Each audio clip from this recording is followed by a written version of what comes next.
Hey everybody. Yeah, I'm back. I had a little bite to eat and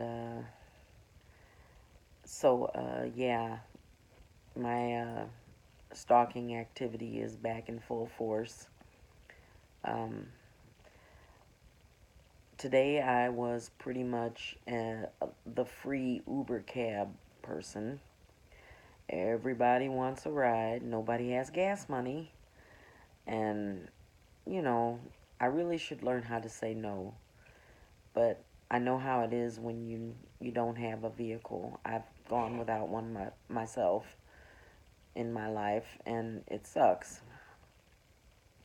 So I went ahead and ran around a few people here and there, and I noticed different uh, vehicles following me. Being that it's bright daylight, there are no flashing lights really per se, but I what I do is, like if you're gonna go straight or turn, if I'm gonna turn, I usually will put my turn signal on. But here lately, I said, I'm just gonna pretend I'm going straight and then turn and see what they do. And 90% of the time, when I do that, if I turn and don't put my blinker on at the last minute and make that turn, like, it's almost like I'm gonna go straight, but then all of a sudden I turn and so do they. And they turn in such a sloppy way. You can just tell they're like, oh, she's turning, I gotta turn.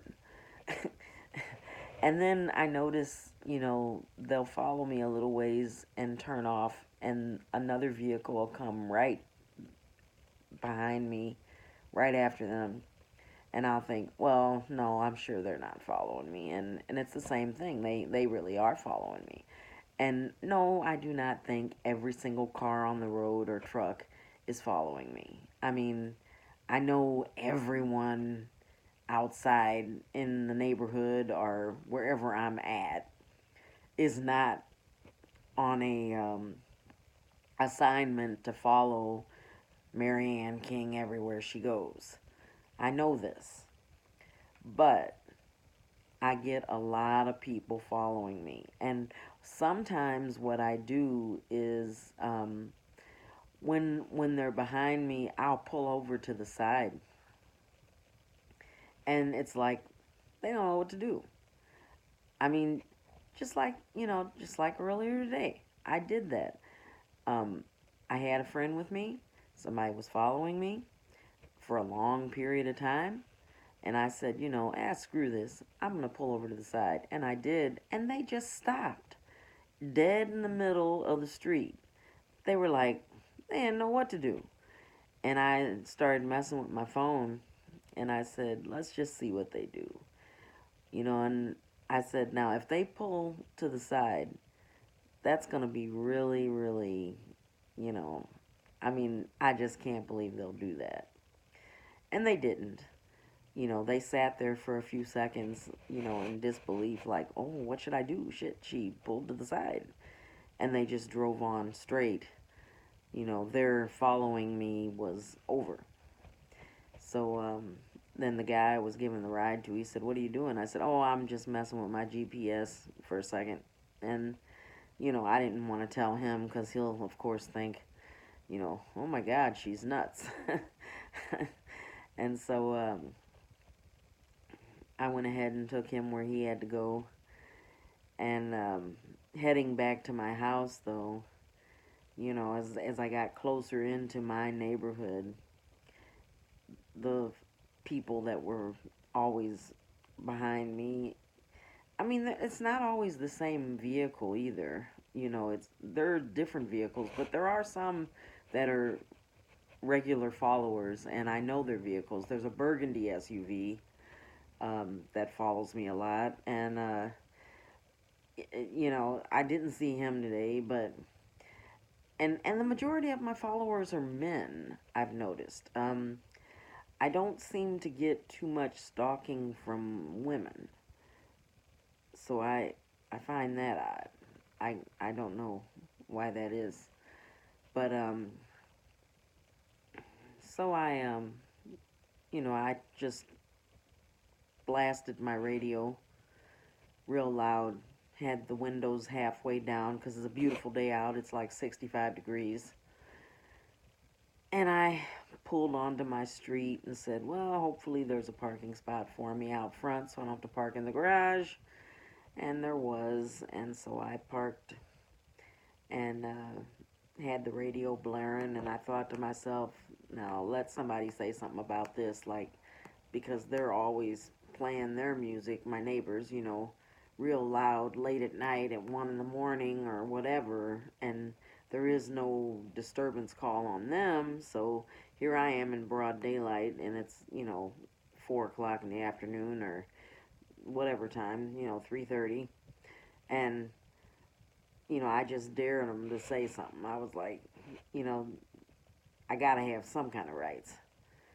And so I turned it off, of course, and got out of my vehicle and came on around to the side door of the house. Noticed that the girl upstairs gone, and because her car wasn't in the gravel way behind the house. That's another thing.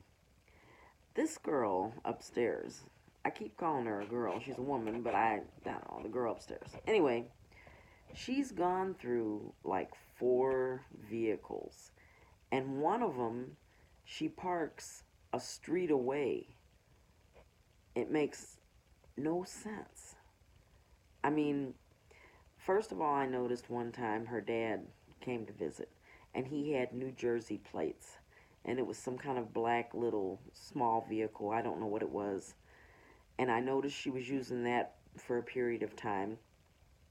But the first car she had, it wasn't a Crown Victoria, but it reminds me of one. And I know the license plate. I'm real good with license plates. I'm real good with numbers, not mathematically, but memorizing them. And so I knew her car very well. And I noticed a new car. It's a Rogue, and she's got a lot of sevens in her license plate. And uh, well, now she parks that in the back, and the other vehicle she parks over um, a street away. It's a little bit of a distance, and somebody has messed up her side mirror running into it. I noticed that, and her car is parked all the time. That's what I wanted to tell you. There's always, all of a sudden, this is something that is new. Um, there's one or two EMT vans, like for someone that has mental problems or is sick, you know, and they need to help them. They're always parked over there, right with her vehicle. And quite honestly, I think they're for me. They're just waiting for me to break down, and they can cart me away. I noticed that usually there's just one van, EMT van, and it's always parked right behind her vehicle, and they're like kissing bumpers, parked so closely. And sometimes there's two EMTs, one's across the street, one's on one side of the street, one's on the other. And I noticed today that her car was in the back, and she was home earlier today, and her other car is on that other street, and it was gone. And I said, that's interesting, you know. And I noticed also there's been times where she's been gone, her car in the back is gone, the Rogue, and the other car is gone as well. And yet I still hear footsteps upstairs. And they're not pounding footsteps. It's not her. And it's not my landlord. I know how he walks. He walks kind of hard. He wears these, well, he wears tennis shoes, but he also wears these brogue boots sometimes. And I know his walking pattern because I've heard it a lot. And it's not him. So, anyway, I just wanted to continue on and just let you know a few things that have been going on. I'm sure I'll have a lot more happening this evening. So you all try to have a good day.